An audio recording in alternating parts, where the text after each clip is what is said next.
Deixa eu só tentar situar também com aquelas pessoas que nunca nem ouviram falar sobre estoicismo, né? Só uma situação rápida para o pessoal não ficar muito perdido, quem não conhece muito, né? Assim como eu não conheço muito também, né? Mas gosto de ler sobre, né? Só para quem está mais perdido, o estoicismo basicamente é uma linha de filosofia que surgiu na Grécia Antiga, né? Ali para 300 a.C., com Zenão, né? E ela foi na Grécia, mas o expoente dela, assim, o grande ápice dela foi durante o Império Romano, na época mais tumultuada de todas, né? Com Sêneca, que era um senador e que foi tutor de Nero, e com Marco Aurélio, que é o livro que a gente vai dar uma revisada hoje, né? E o que parece até que foi o primeiro rei filósofo, né? O que parece história inventada para vender livros, se você fosse pensar nisso, né? Você vê o livro que a gente vai falar hoje, que é Meditações de Marco Aurélio, foi escrito por um imperador, 2000, ele era 128 depois de Cristo, então, 2000 anos atrás, e ele não escreveu para ser lido, ele escreveu como diário dele, ele estava contando as angústias dele, as coisas dele, e ele não estava falando sobre coisas das guerras, das pragas que ele passou no governo, não, ele estava falando de angústias muito humanas, né? Por isso que fala muito para a gente hoje, né? Foi um rei filósofo, né? Mas parece coisa inventada, né? Que não é verdade, mas é verdade. Você tem um livro que foi o diário do imperador romano. E não era igual ser prefeito de Roma naquela época. Você ser imperador romano era você dominar com poder absoluto 2/3 de todo mundo civilizado, no mínimo, né? Não, não era qualquer coisa, ele era como o dono do mundo, né? Que eu fiquei tentando fazer alguma comparação com algo moderno, tipo o Bill Gates escrevendo diário. Não é, né? O cara tinha um poder muito maior que isso. Ele tinha um poder absoluto sobre vida e morte de mais da metade da humanidade na época, né? Então, é uma filosofia riquíssima, né? Eu acho que já pegando esse gancho, para a gente entender esse livro e a filosofia, a primeira coisa que a gente tem que entender é que felicidade, para ele, significava algo diferente do nosso conceito de felicidade moderno.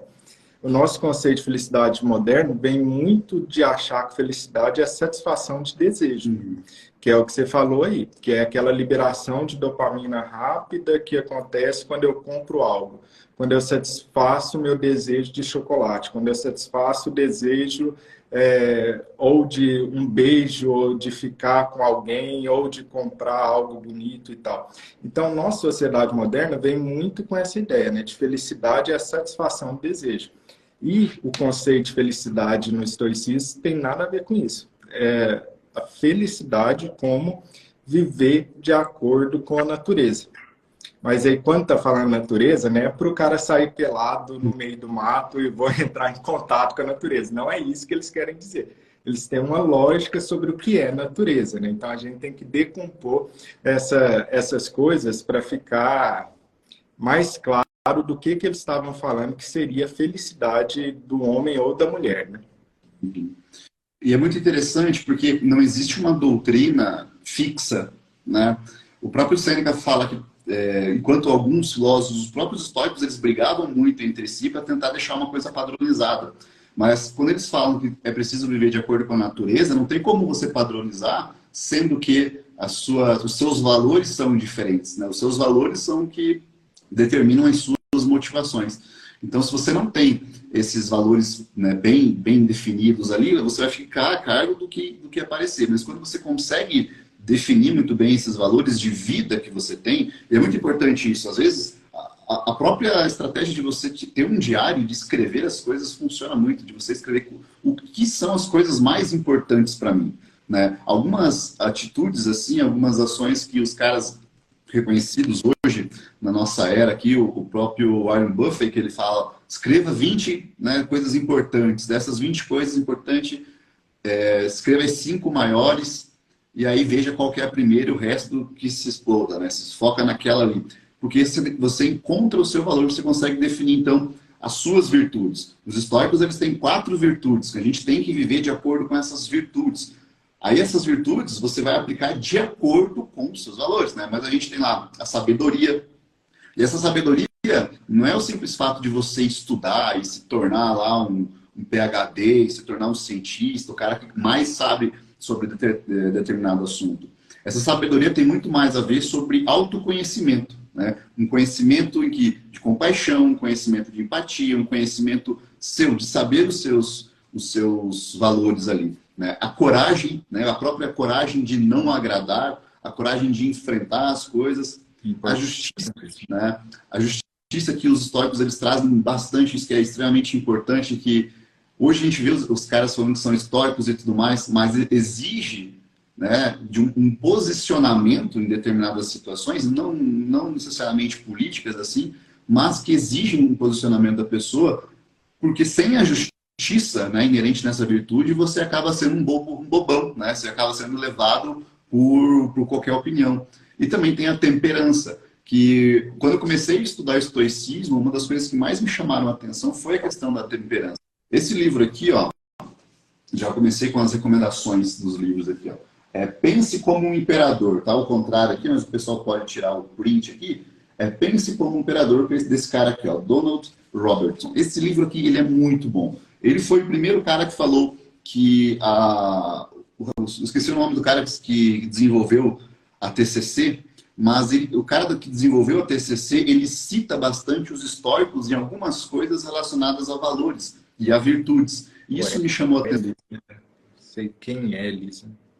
Depois eu lembro. Isso, aí ele falou, né, pô, porque os estoicos têm dessa questão de ser prático. A sabedoria, nesse sentido, não está no negócio de quantos livros você consegue ler, mas aquilo que você consegue aplicar. Estoicismo é prática, aquilo que você tem que aplicar. E muitas vezes a gente vai ter que fazer o estudo do estoicismo, para quem se interessar, né, como se fosse um estudo bíblico, né, um estudo de reflexão, que muitas vezes você vai ter que passar pela mesma passagem, né, pela mesma frase, várias e várias vezes no decorrer da sua vida, porque todas as vezes que você lê aquilo, vai ter um sentido diferente para você. Eu tenho esse livro aqui, ó, tenho o meu diáriozinho aqui, ó, então tenho as meditações, eu vou colocando as frases e eu comento, né? Então aqui tem o primeiro livro, tem o segundo livro e tudo mais. E todas as vezes que eu leio, né, eu volto aqui e eu complemento alguma coisa ou outra, porque sempre a gente vai aprendendo cada vez mais.